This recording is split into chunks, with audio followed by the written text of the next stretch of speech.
और सर ये आपके पासपोर्ट और इनवॉइस मैं आपको ईमेल कर दूंगा। बहुत शुक्रिया, थैंक यू भाई। No problem. अस्सलाम वालेकुम दानियल साहब, कैसे हैं आप? मैं अल्हम्दुलिल्लाह बिल्कुल ठीक। कल रात की लंदन की फ़्लाइट चेक करो और टिकट्स फ़ौरन इशू करो। लंदन? क्यों इस बार न्यूयॉर्क नहीं जा रहे? नहीं यार, न्यूयॉर्क तो लास्ट मंथ बिजनेस ट्रिप पे गया था, अभी तो वेकेशंस पे जा रहा हूँ लंदन। ठीक है, मैं अभी बना देता हूँ। माफ़ कीजिए, आपकी गुफ्तगू से अंदाज़ा होता है कि आपका बैरूनी ममालिक अक्सर आना जाना रहता होगा।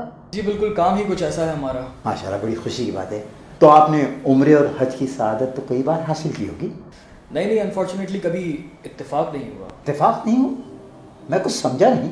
ये सब तो नसीब की बात है जनाब, जब अल्लाह का बुलावा आएगा चले जाएंगे। आपको बुलावा फेडेक्स से आएगा, फेसबुक से आएगा या व्हाट्सएप से आएगा? हैं? माफ़ कीजिए, मैं कुछ समझा नहीं। आप साहिब हैसियत हैं, आप दुनिया घूमते हैं, उस वक्त आपको कोई बुलावा नहीं आता, लेकिन जब हज उम्रे की बात आती है तो आप कहते हैं बुलावा आएगा तो जाएंगे। बेटा, वहाँ का बुलावा तो 1400 साल से आ रहा है। यहाँ बात बुलावे की नहीं, नियत और ख्वाहिश की है, समझे? बेटा, मेरी कोई बात अगर बुरी लगी हो तो मैं आपसे चाहता हूँ।